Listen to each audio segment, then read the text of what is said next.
Great. Thanks, Paula. And welcome everybody to today's webinar. I am Betsy Pancic with Denali, a WNS company. I have over 20 years experience in procurement with roles ranging from sourcing to process design to business development. And I'm joined today by Steve London, the Chief Marketing Officer of JAGGAER, and Kelly Barner, the owner and Managing Director of Buyers Meeting Point. We will also hear from Raj Agarwal, the Director of Product Marketing at JAGGAER. Today's webinar will be a panel discussion in which we'll discuss some different points of view on how to control rogue spend in marketing. So now anyone who's been in procurement for a while knows that marketing can be a bit of a challenging client.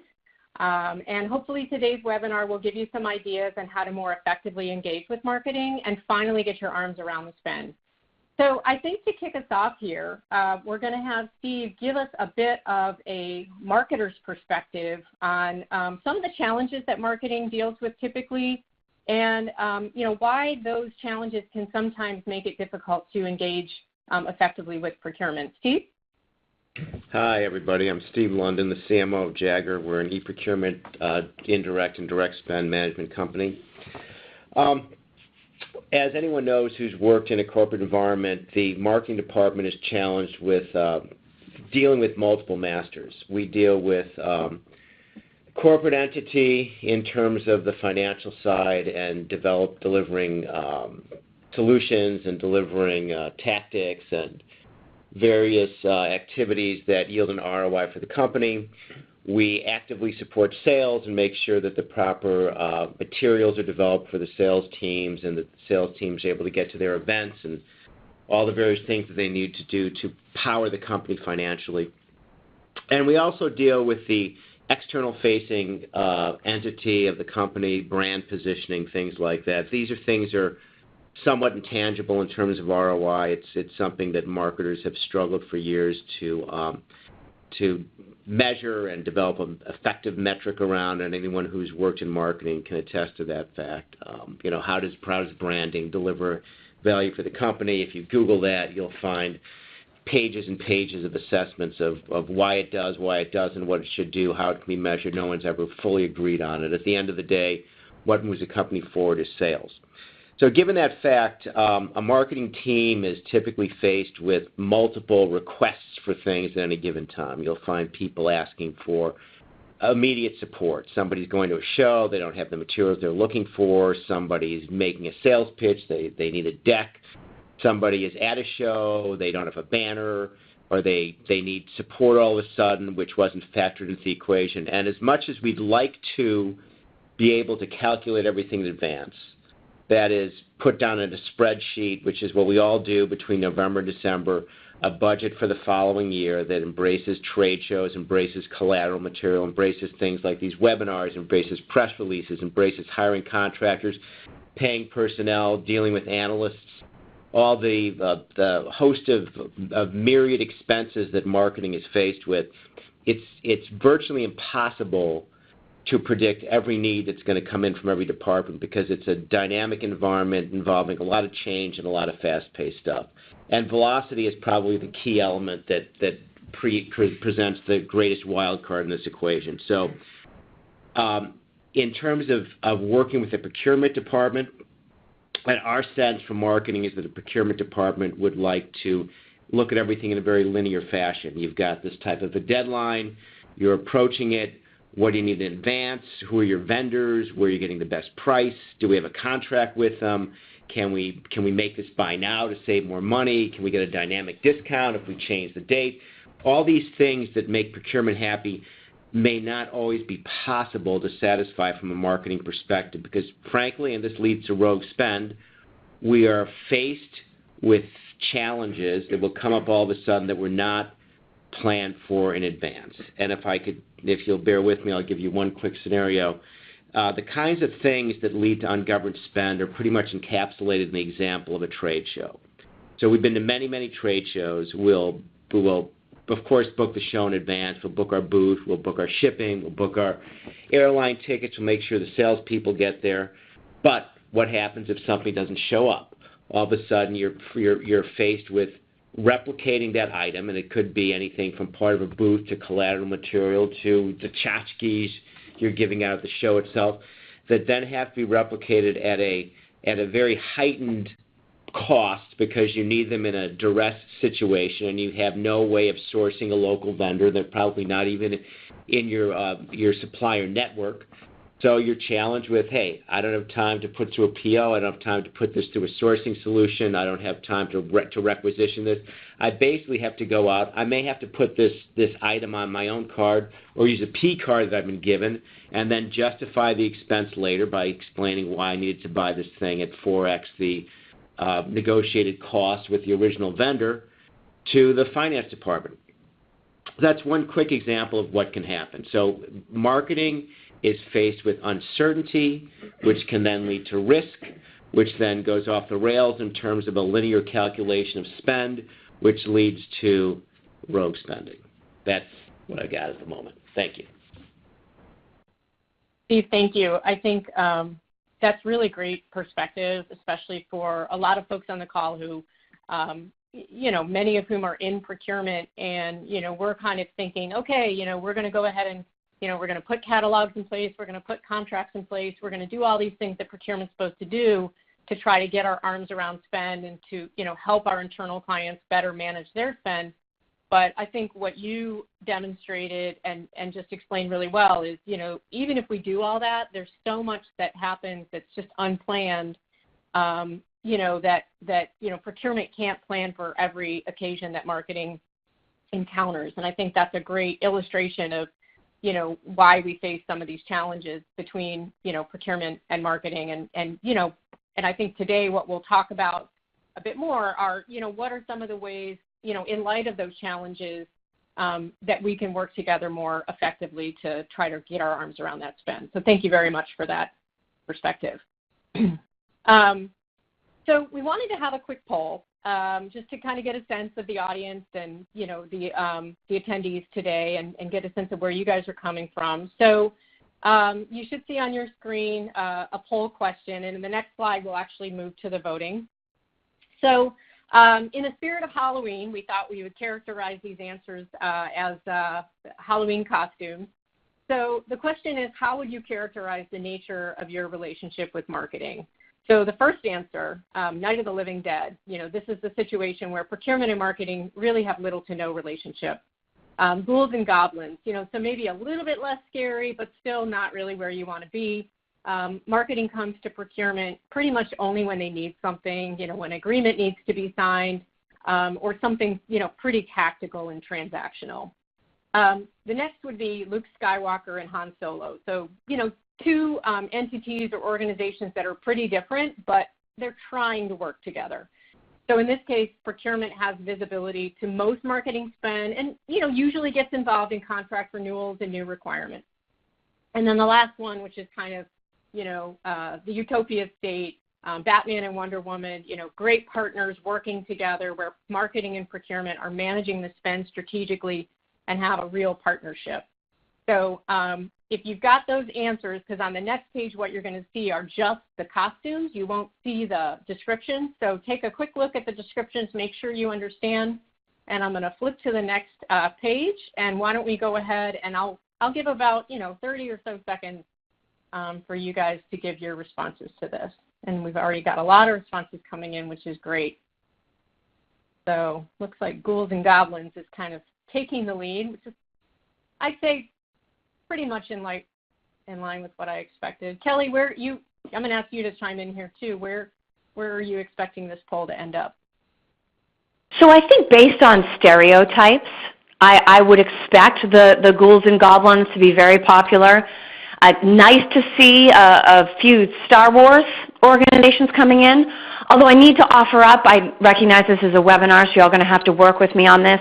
In the spirit of doing well with Steve as the procurement voice to his marketing voice this morning, I did dress in full Wonder Woman costume. So I'm putting my positive energy into this collaboration that we're hopefully going to start people off on with today's webinar.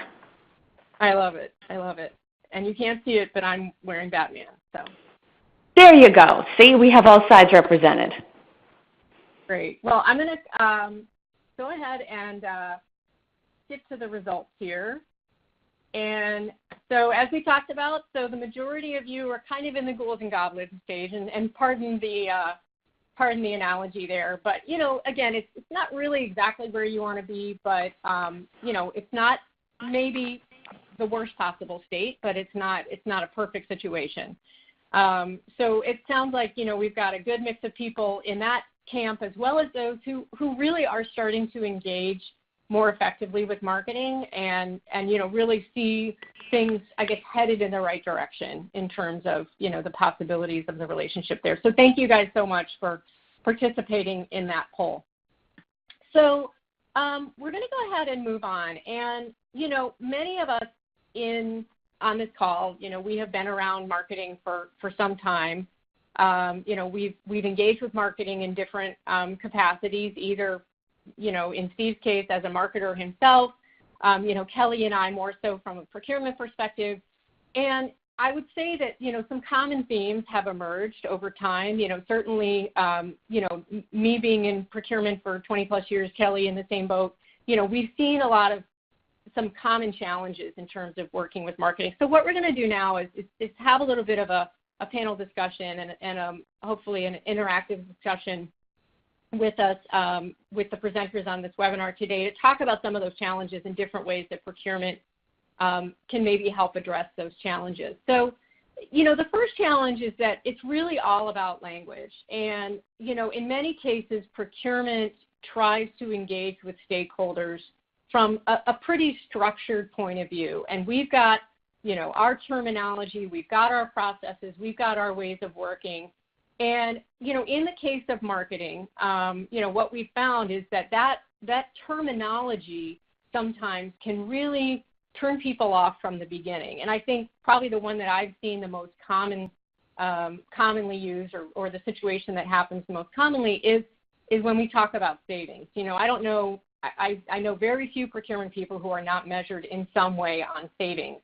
And yet, from a marketing perspective, they might use savings as an avenue to cutting their budget, or something that's standing in the way of them and their supplier. So they're really focused more so on budget and doing more so with their budget. So Kelly, I wanted to get your perspective here and see, have you seen this challenge, and what are some of the ways that you've seen this challenge manifest itself in the relationship between procurement and marketing, and what can procurement do a little bit differently to help overcome this challenge?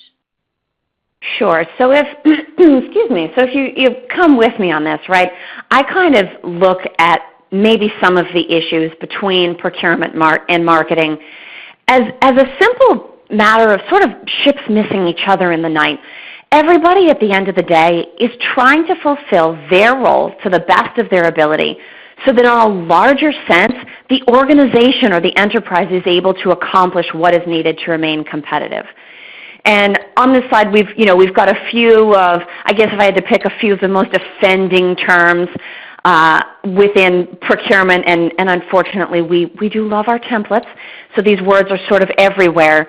Unfortunately, these are also probably the four most commonly used words in procurement.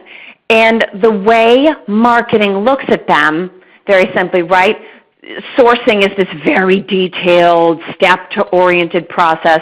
They're just waiting for it to be over so that you can get to the supplier meetings.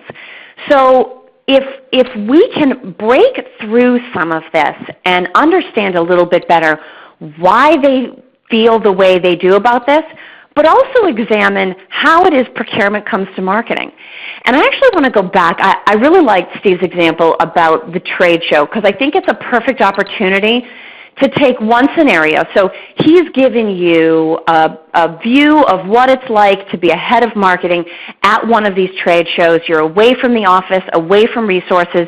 You have no time, and you've already invested so much in the team and the equipment and the supplies that are there that you need to do whatever you have to do in the moment to continue to make that work. Now, from procurement's perspective, we're, in most cases, not there on the ground with them. We're not experiencing that scenario. Where we're brought in is after the trade show is over. Maybe it went great, maybe it didn't, but from our perspective, all we see are these receipts and POs from suppliers that are not on contract. We didn't get great pricing. It was all done very haphazardly at the last minute. And we look at that and we don't necessarily see someone who was against the wall and was just trying to pull off an event. We see, oh, marketing. They disrespect our process. They disrespect our supplier. They disrespect savings. They don't care what this costs. They just all want it to be a fancy trade booth. So even our perspective on them, I think there's an opportunity for both sides to make a little bit of movement. And probably the best way to make that happen is with an actual standard marketing procedure or technique. And this is the development of personas. I had to learn about this. You don't learn about this in procurement. So if you're in marketing, you figure out the personas that you have to deal with. And these are sort of the standard personality groups or demand groups that you're going to be interacting with as a company, sort of like productive, intentional stereotyping. And then you look at these groups and you say, who are they? What motivates them? What is it that they need to satisfy on paper so that the people up the chain from them are satisfied with their performance at the end of the year? What's hard for them? And then once you've figured out those personas, it gives you a little bit more guidance around how you should take what you know you need to accomplish and where they stand on those things and find a little bit of common ground so that we're moving procurement's objectives forward, satisfying marketing's objectives, but without a lot of the friction and the conflict and the stalling that we sometimes truthfully have to waste energy in order to get ourselves past. So Steve, being fair, I don't know if you want to jump back in on any of what I've shared and kind of give the other marketing side, but from a procurement side, look at it marketing. That's to me, I'm trying to find middle ground. Yeah, I'd actually can provide some color from the marketing side of this. And just as a caveat, I'm the CMO of a company that manufactures, develops these solutions. So our team's exposure to these terms is atypical of the industry in general.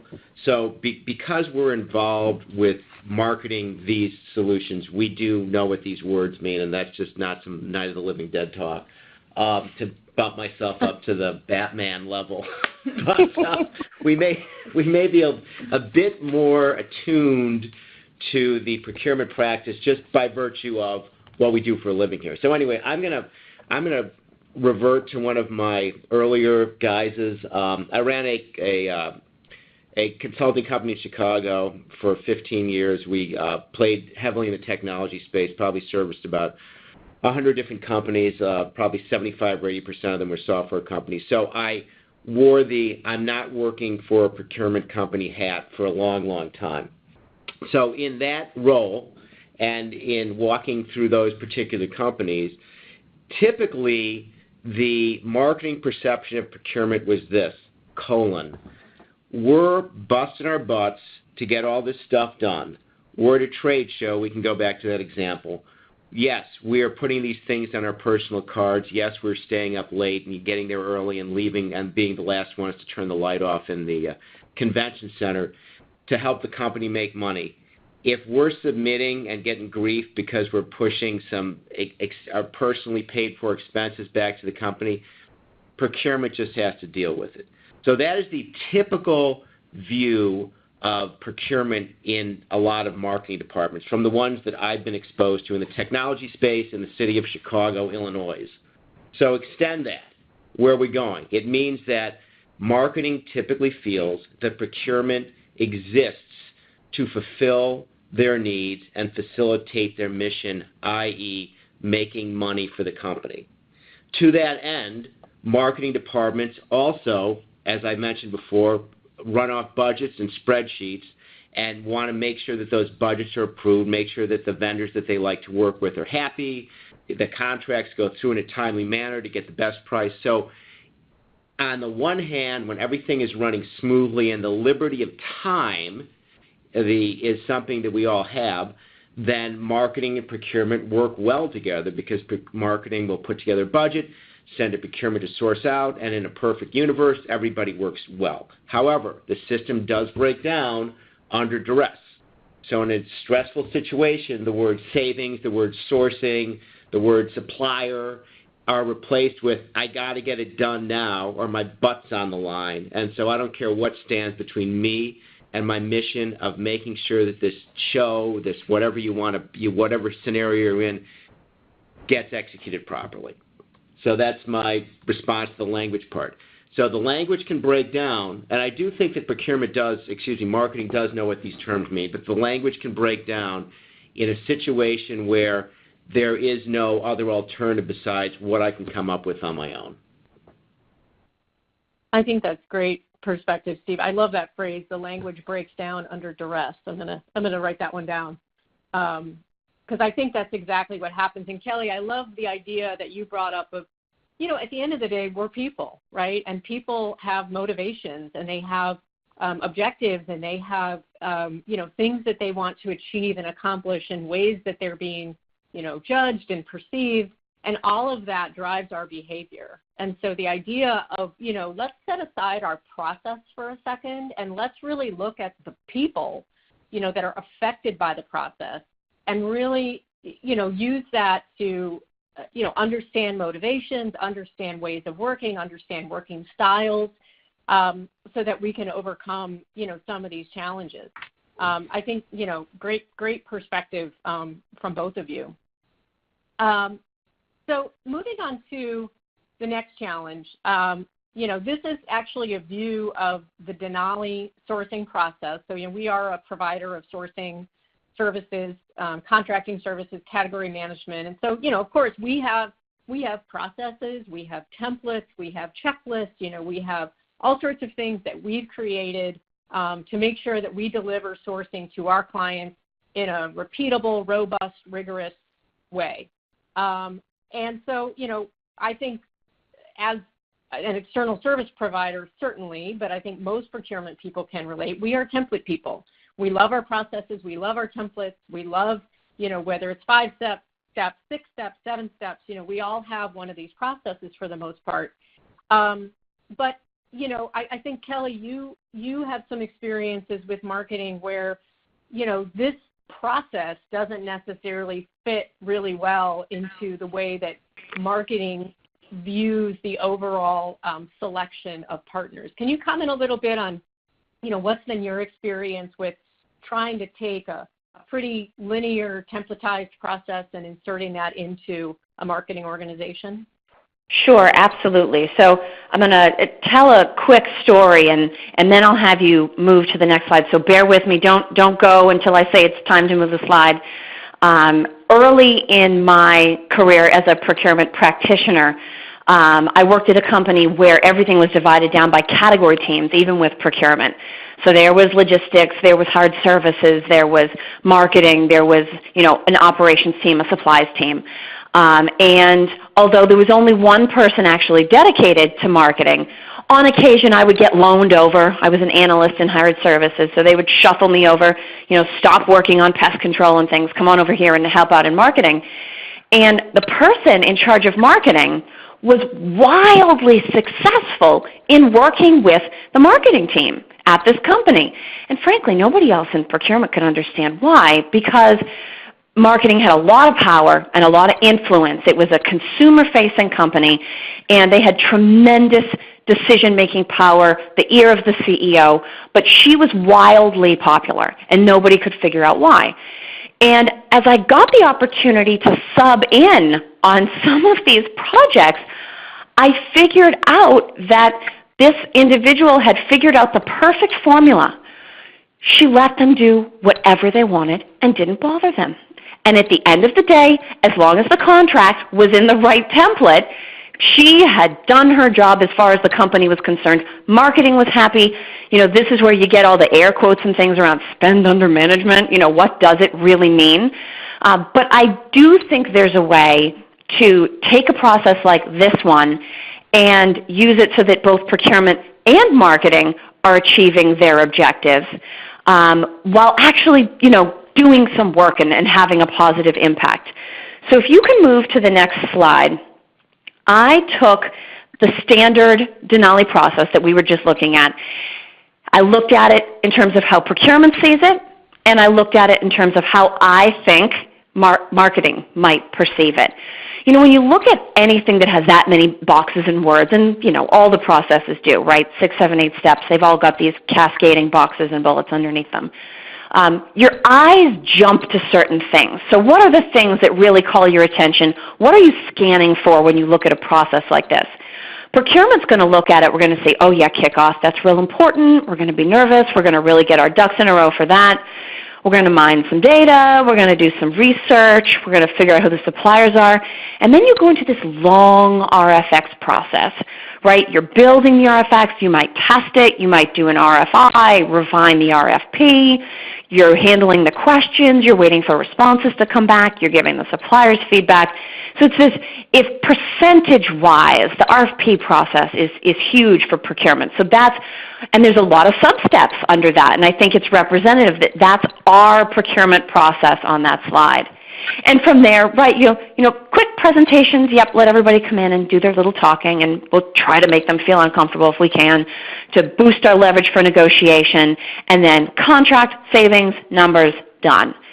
From marketing's perspective, however, they're a little bit more focused in the beginning. Okay, what exactly is the scope of this effort? They're thinking of the overall creative plans. They're probably thinking about the competitive landscape. They might even be thinking about it more visually in terms of what they're hoping to achieve than the very data-driven foundation that procurement is going to lay. They're going to think about the suppliers they're currently working with, or maybe the ones that they've heard about from colleagues. They're going to think about their value baseline. So what is their expectation for sort of minimum value and then hopefully achievable value going forward? Now for them, RFX, you know, whatever, boxes, fill in the boxes. But the supplier presentations, based on how the decision is ultimately going to be made, supplier presentations have far more value to marketing than they do in most cases to a procurement decision. To procurement, a supplier presentation might be an opportunity to meet with the person that's going to be your account rep. It might be when you start to ask questions about their proposal. You might to lay the groundwork for the things that they should expect to have you focus on in the negotiation process. But really for marketing, and you know, I'll certainly welcome Steve's perspective on this. For marketing, this is, if you could find a way to do it, forget the RFP. Find a way to structure this. This is where the value comes in. And from there, they're going to start thinking the different award scenarios. Project close to them means they get to go and actually start benefiting from the contracts that have been put in place versus, okay, and how much did we save, or how many suppliers did we consolidate down to, or introduce new, innovative diversity suppliers, whatever other objectives procurement's trying to achieve. And so if you're in marketing, if you think about this, I literally pulled all of these words from the exact same Denali process. But I think two groups of people can look at that process and see slightly different things, and that's where, once you get into the process itself, you've looked at the same thing. Procurement is, oh, good, let's dig in and do this RFX thing, whereas marketing is kind of waiting for that to be over so that we can get on and do the presentations for a little while. These little expectations at sub-steps start to fall out of line, and this is where you're going to lose interest, you're going to lose engagement, and at the end of the day, once the contract has rolled out, that absolutely has an effect not only on contract compliance, but on the ongoing working relationship. Steve, what do you think in terms of sort of my assumed perception of RFX versus the supplier presentations from a marketing standpoint? Well, there's a bit of a difference in terms of marketing needs. Number one, through my experience and knowing the types of goods and services that we consume, marketing typically does not purchase, except in a limited sense, commoditized items. So in other words, we're not out ordering X number of diesel engines or things that basically you can pull off a catalog or pull off a vendor website. What I'm getting at is there is a subjective assessment on the goods and services that marketing departments are looking for. And to explain that, most of the spend that I've personally been involved with beyond printing or beyond simple services that are based on a price and quality assessment involve an individual assessment. So we will consume things like video production. We'll consume things like analyst relations. We'll consume things like copywriters. We'll consume things like, trade show representatives. So to properly assess these, and the process that, frankly, that I've used successfully over the years, we don't necessarily put out RFPs as much as conduct our own research and go directly to a short list of vendors who we've already made an assessment on based on examples of their existing body of work. So there has to be the types of things that a marketing department consumed are a little more nuanced. They don't necessarily, and I think, Kelly, you've kind of been getting at this, they don't necessarily fit into a box. There is an assessment. There is, imagine if you would in an advertising agency, a creative director is interviewing various artists and writers. This person knows what they're looking for. They have a certain point of view. They have a certain vision. They have a certain sensibility to a style. So the marketing spend, I'd have to say probably 60 to 70% of it is going to fall under an assessment of the nature of the goods and services that someone's going to deliver, and do those goods and services fall within a preconceived idea of what the project demands. So again, through my experience, I have found that we will typically have an idea of what we're looking for, source it ourselves, receive input from the vendors, and this gets back to the supplier presentations, receive input from the suppliers, have them come in, do their presentations, make our assessment on, whether or not the nature of the material they're presenting is going to fulfill our needs, then do our purchase, award, move forward, bada bing, bada boom, make money for the company. So again, I think the takeaways from what I just said were, A, we don't have 100% commoditized buys, so it's not that easy to put what we're looking for in a box, and B, we're going to typically do a lot of the sourcing ourselves. That means we're going to go out, research companies, research what they have, research who they worked for in the past, and then solicit those requests directly. And those requests might be a little different for each vendor. We might say, hey, this vendor is particularly strong in this area, so we're actually going to tweak the scope of our project to meet what that vendor can deliver. So it is a dynamic process. It's an organic process. It's not a cut and dry process. And honestly, and this is probably what drives procurement wild, it's not a process that's going to look the same at the beginning as it is at the end. Mm-hmm. So I'd say instead of straight lines, we have fuzzy lines. So fuzzy, they might even be round at some point. Yeah, I think. Yeah, and as Kelly and I were talking, getting ready for this session, we talked about, procurement. Like if you almost think about the processes, procurement is just very linear. And it's like if you think about, they want to move from step to step to step. They don't want to go back steps. They don't want to repeat steps. And if you think about, or at least in my experience with marketing, and I think, Steve, what you're confirming is, because so much of what you're buying isn't commoditized, the people aspect of it, the quality, the confidence in capability, the creativity, those are intangibles, and you really can't, it's very hard to assess those in an RFX. And so, you might move from, supplier presentations at the beginning, and then, to Kelly's point, do like a really quick RFP just to kind of get the numbers on the table, but then have people come back and do more brainstorming. And procurement is thinking, oh my God, the stakeholder, they're trying to meet with the supplier again, and, we just went through the RFP, and so, yeah, procurement's, kind of a little bit frustrated with the nonlinear fashion of it. But when you really kind of peel it back and look at what marketing is buying, there's kind of really almost no other way to do it. So I think great perspective from both of you as well, and I think it's great to have this this kind of back and forth of, here's where procurement's coming from. And I think the message, Kelly, that you have, which I think is really, really important and something that I kind of get up on my soapbox about from time to time is, that procurement does need to be willing to be flexible, and we need to be willing to engage with stakeholders and allow them to fashion the process. Don't come in and say, well, this is our process and I'm going to shove it into your organization.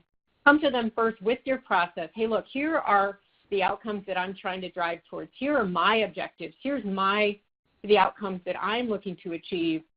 And let's work together to build a process that, that makes sense, because then everybody feels sort of invested in that. So great conversation on this one as well. So we're going to move on to the next challenge, and we'll probably move through these last couple fairly quickly because we do have some a little bit of technology content we want to cover, and then we also want to be able to have some time for Q&A. So when we talk about outcomes, I think to piggyback on the previous discussion about, process and how kind of we're all driven by, procurement is very driven by its process, which may not, fit into the marketing organization necessarily.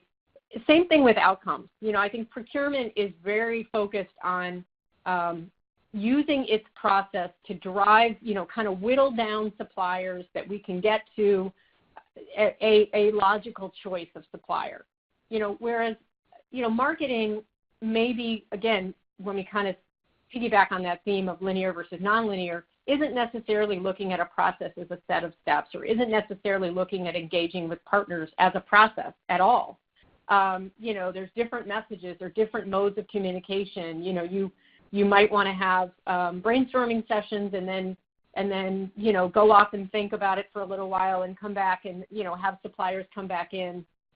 So I think, Kelly, it'd be interesting to have you comment on this and kind of how you see, if you look at the graphics even, it kind of foreshadows the ideas a little bit, that procurement, it kind of uses its process as almost as a funnel, whereas marketing is sort of coming to, approaching this more from kind of a nonlinear relationship-based perspective. Yeah, and I actually think, hopefully Steve is sitting, everybody else on this one should write this down. I've come prepared with something really nice about marketing that I'd like to say. So this is a big moment for me. I'm assuming it's a big moment for all the procurement people on the phone. I have something very nice to say. I think one of the things that marketing does much better than procurement in their natural approach to the selection process is that because they are not focused on this funnel, they're not focused on let's start with a ton and then get it down to a little bit less and then kind of beat up the ones that are left for a little while and then pick the number that we need. It has to keep moving forward. I think the advantage that they gain, and this is something that as procurement we can start carrying into value-driven, service-oriented categories in absolutely any functional area of the enterprise, is that if you do it in more of a swirl than a line, you allow the supplier's proposals to not only affect each other indirectly, but also allow them to affect the way that the company gets value from the product or service. So Steve used the example of video production services. Now, I would think a person in marketing is certainly going to know a lot more than I do about video production. But the suppliers, especially if you're working with good, market-leading, innovative ones, are going to know more about video production than marketing. And if you limit your decision in any given spend category to what you know about that before you get the proposals from the suppliers, you're forcing the most innovative capabilities out of the decision-making process. So if you have a supplier that comes and says, oh, hey, you may have not heard of this new technique. I don't even know enough about video production to try to make up a technique, but you don't know about this. It will completely change the way you consume this service, and it will change the value proposition that this service offers to your market share, your competitive advantage, your brand image. That's something you want to hear. But then maybe what you want to do, because you didn't know to ask about that capability, well, maybe everybody else can do the exact same thing. Maybe they can not only do it better, they can do it cheaper.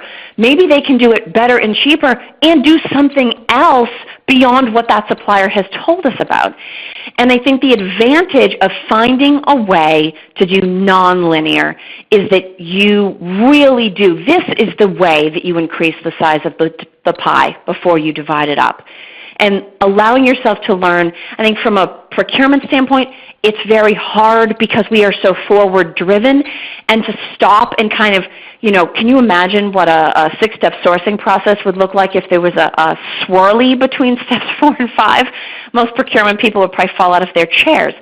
But if you can find a way to balance the swirly with the forward progress so that you don't lose structure, you keep things moving, but you also incorporate what you learned during the process in a way that allows you to benefit from it, there is a huge advantage in the types of categories that most mature procurement organizations are actually moving towards. So that's my nice thing I want to say about marketing. I'm also officially petitioning that we add swirlies into all strategic sourcing, linear process flows. The graphics people are going to hate us. But I do think that that's something important that we can learn from marketing that will actually improve the value that procurement creates for the organization. Yeah, absolutely. I think, I worked with a client recently where instead of doing an RFP, we met with them by phone, and then they had us, they had us put together a proposal, but they essentially gave us their requirements over the phone. They allowed us the time to come and talk to them and ask a bunch of questions and, demonstrate our capabilities. And then, we went away, we did our proposal, but, they didn't ask us any questions about the proposal. They just said, hey, we just want you to come on in and do a presentation. And, there was very little paper exchanged in the process, and I loved it because I really felt like it was an opportunity for us to really get to know them and to demonstrate our capabilities in a much more, personable way, in a much more real way. And, these were all procurement people we were dealing with, and, and this was the process they chose to run. So, I think it can be done, and I love, what you were saying too about, the swirlies. It's kind of like almost if you look at the process and just said, we're going to run through this a few times, and it's going to be, a series of meetings, a series of conversations, not just a series of, steps and checking boxes and, filling out checklists. So I love that concept as well. Okay, so we're going to move on to our last challenge, which is about risk. The perception of risk is very different, I think, depending on whether you are focused on the procurement process or focused on marketing. When procurement hears risk, they're thinking about, financial stability of companies and, potentially fraud or getting charged more for something than they should be, suppliers going out of business, data security, that sort of thing. When marketing hears the term risk, they're thinking reputational risk or brand risk. What's the risk to the brand equity that I've built up with my customers? So, Kelly, I'd like your perspective on, how do you see procurement as viewing risk, and how do you see marketing as viewing risk, and maybe how can we, sort of meet in the middle as a way to kind of address this challenge? So I do think this is one of those areas where we're relatively naturally aligned, because the true definition of risk in this sense is it's anything bad or anything that happens that has a bad effect on how the company operates or how the company is perceived. And when I think about risk from a marketing standpoint, I actually had to go look this up because I thought it was kind of the perfect example. If everybody remembers, in November of 2000, no, when was it? It was April of 2017. Pepsi came out with that commercial that caused the big stir. So they had kind of a group of generic, no particular cause, but activists marching down the street. You have a police detail on the edge of the street, and one of the activists, turns out it was Kendall Jenner. I thought it was a Kardashian, not really up on my pop culture famous people. But she sort of crosses the picket line, in effect, hands a Pepsi to one of the police officers. Everybody's happy, don't we all feel so good? And the evolution of that ad hitting consumer awareness was seismic. I mean, it went from being on every newscast, oh my gosh, Pepsi's come out with this commercial, then everybody talked about it, and it went from being, no attention is bad attention, to being, oh yeah, there's bad attention, you did not want this. And at the end of the day, they did have to pull the ad down. Now, I'm not necessarily saying that there's causality here, but it is interesting to me that in November of 2015, Pepsi was the company that again made a splash because they axed their marketing procurement team. They made the decision, we don't need a people dedicated to doing this. We're just going to put responsibility for selecting agencies and creative services with each of the brand teams. So they had removed a layer of procurement vigor from their decision-making process. Not saying that at all is what caused the ad. I think in this climate it's very easy to pick something that could make some group of people angry. But what it really does point out is that especially for any B2C company, any B2C industry, the voice of consumers today is louder and it's more collective than it has ever been before.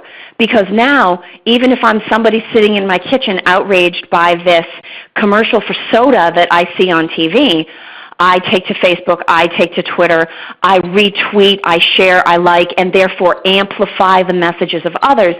These things can very quickly snowball and get out of control and have completely opposite to the desired effect of the investment that was made in whatever the marketing asset or channel happens to be.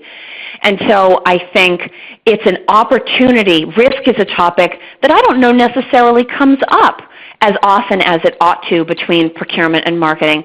But I think it's nice to have a new area to have conversations in because there's hopefully no baggage, right? There's no difficulty from the past. But I think it presents a great opportunity to say, okay, here's the risks I'm concerned about as procurement. I want to see financial stability. I want to know, tier 2 type stuff doesn't really apply because in most cases they're consuming services. But do we have any visibility into whether or not these suppliers are working with the competition? Are we concerned about conflict of interest? We can discuss some of those things. And marketing can bring their concerns around market testing and brand reputation and being on message and all of that. And I think it's an opportunity to take something new that's important to both and the company and sort of build on it's not just sourcing, it's not just savings. It's about what we can do during the lifetime of the contract that it's put in place to avoid bad things and create goodwill for the company as a whole. Yeah, I think, it's interesting how it only takes one of these situations for, companies all of a sudden to say, wow, we really need to be focused on this. And we work with a lot of companies who come to us because they're concerned about, hey, do we have the right processes in place? Do we have the right focus on supplier qualification?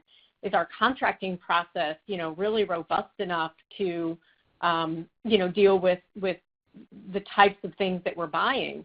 And so I think the whole concept of supplier risk is one that, procurement has been paying attention to more and more. And a lot of times, unfortunately, you don't think through all the considerations of risk until you're faced with a situation where you have to. So yeah, that's, I think, great perspective there. So we've got about 9 minutes left, and I want to make sure that we give some time to the JAGGAER team. We're going to switch gears a little bit out of talking about the specific challenges, and I'm going to turn it over to the JAGGAER team now to spend a few minutes about talking about how procurement technology can empower marketing.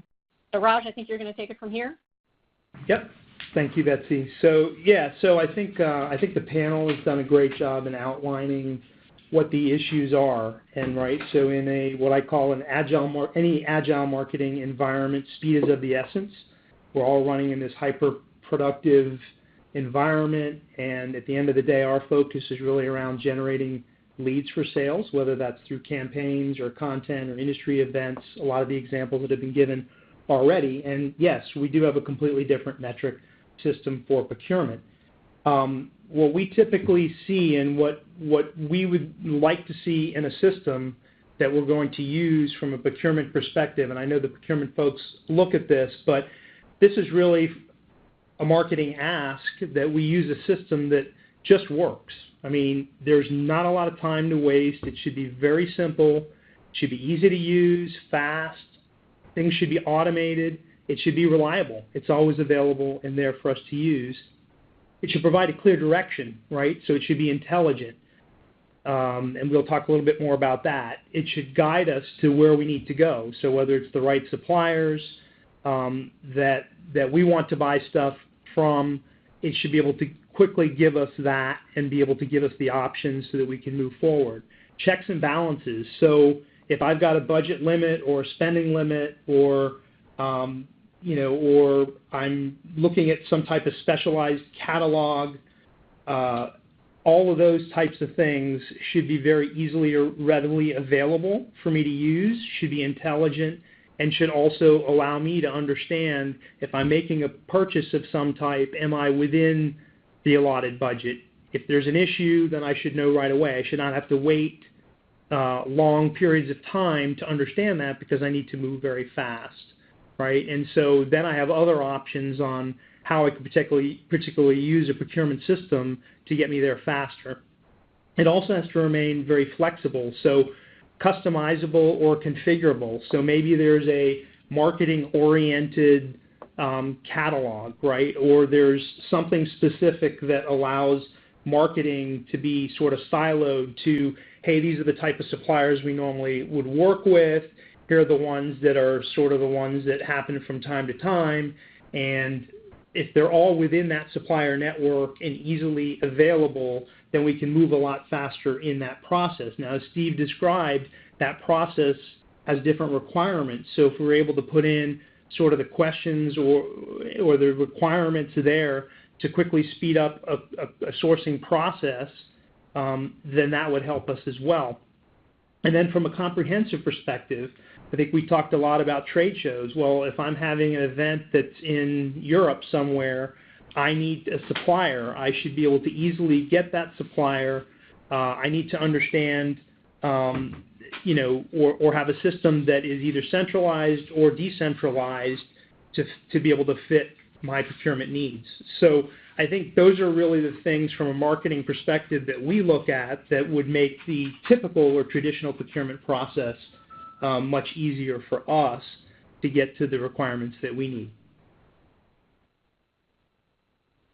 So, when we talk to clients, we typically hear about the things you see here, right? So wanting a system that is sort of the all and end all, but not something that where one size sort of fits everything. So, it should have the kind of intelligence or smarts in it that allow us to have a quick workflow, quick approvals, be able to maybe start to predict our patterns of how we've been behaving. So you hear a lot of talk around predictive or smart or machine learning, those type of things. So being able to automate and create that kind of intelligence allows us to quickly get to the suppliers, the catalogs, the things that we need. You can predefine kits, for example, that just say, here's a marketing kit. This is all the things that I need. It's there. Oh, I need to make a quick change. I make a quick change. Boom, I push it through. It gets approved, and I can move forward with my supplier and being able to actually move the whole process forward. So these are the types of things that really play well. If I understand and I'm talking to procurement and they can tell me, oh, here's the report that we put out. This is how you've been spending from a marketing spend, and here's sort of the analysis. It seems to be that whatever you told us before, here's really how you're spending.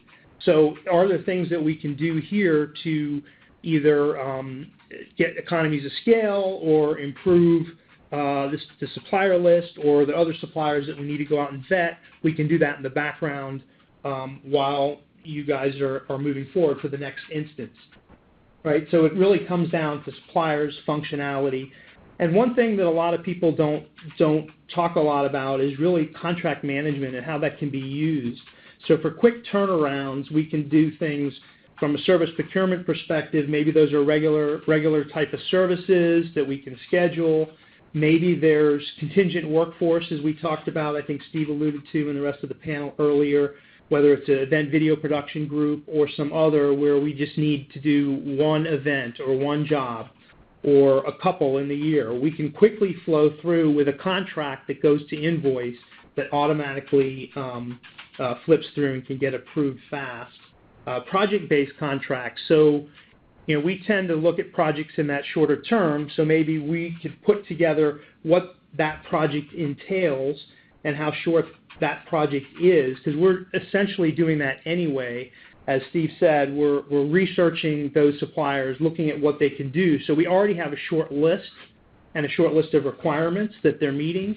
So being able to do that very quickly through a project-based contract, if you will, to develop the specific things for marketing. These are all types of things that can do to help speed the process and be able to align us a little bit better with procurement. Great. I know we're pretty short on time, and I think the next slide was really just talking about these are some of the areas that we've seen that can be effectively enabled in an e-procurement system, different categories within marketing. So what I would ask is, because we are short on time, unfortunately, I don't think we're going to have time for Q&A, but what I'd love to do is if anybody has any questions, please go ahead and type them in the chat box, and we will be happy to reach out to you individually to provide you responses to those. We could probably, I think we can take this offline, but also figure out a way of, sort of packaging up, here are the questions that we got from the session. So unfortunately, we won't have time to take questions live, but if you do have a question, please feel free to type it there in the box, and we'll definitely get back to you. So in closing, first I want to thank everybody for attending, and this was such a great conversation. I think, Steve, having your perspective, as a marketer was so invaluable to this session. Kelly, of course, with all your experience in procurement, and I think you hit some of these concepts so well. So I guess, Kelly, first I'll ask you, do you have any tips for the road, anything that you would leave the participants here with? Sure. So my final thought is, again, this idea of maybe moving away from savings a little bit. If you have an opportunity to sit down with marketing in a casual environment and discuss, don't focus on how much can we save you on what you're spending today. Focus on what else would you like to buy or spend money on if we could help you find room in your existing budget. It's simply a matter of positioning to get them engaged in the procurement process. Great. Yeah, very good idea. Steve, anything that you would want to leave the participants here with? Yeah, I think there's one overarching concept that procurement professionals should understand about marketing. Marketing departments are not enamored of the process. We are focused on the outcome. And from a marketing professional's perspective, our work begins when the procurement process ends. So we're going to try to get to go as quickly as possible. To your point on templates, everything else, words, yada, yada, yada, those things are merely enabling elements that help us create the necessary items, services, fulfill contracts, whatever, to help the company ostensibly make money. So the big disconnect between these two departments is the mission. Our mission is not to necessarily do a scorched earth approach on finding every contractor, negotiating every rate. Our mission is to get something done. So we're going to probably circumvent some of those steps to make that happen. So again, we are not enamored of the process. We are enamored of the outcome. Great. Yeah, I think very good.